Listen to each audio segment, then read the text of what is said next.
অসাধারণ এবং গ্রাম বাংলায় ছোট ছেলে মেয়েরা এটাকে পটকা হিসাবে এভাবে ফাটিয়ে থাকে। তো এই গাছটির নাম হচ্ছে আকন্দ, এর বৈজ্ঞানিক নাম হচ্ছে ক্যালোট্রপিস জাইগান্টা।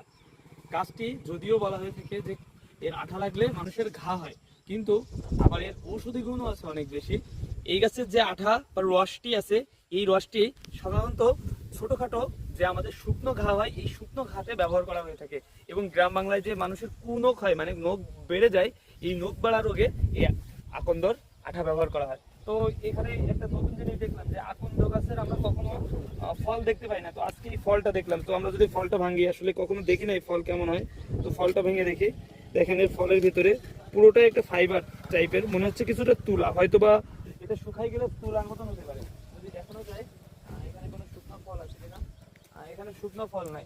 তো আই থিঙ্ক এটা সম্পর্কে খুব বেশি ধারণা নাই, তবে এই ফলটা এই প্রথমবার দেখলাম। তো চারিদিকে পরিবেশটা দেখাও, অসাধারণ একটা পরিবেশ, তার মধ্যে অসাধারণ একটা জিনিস যেটা আসলে আগাছার মতন হয়ে রয়েছে, কিন্তু এর প্রাকৃতিক গুণাগুণ বা ভেষজ গুণাগুণ অনেক বেশি।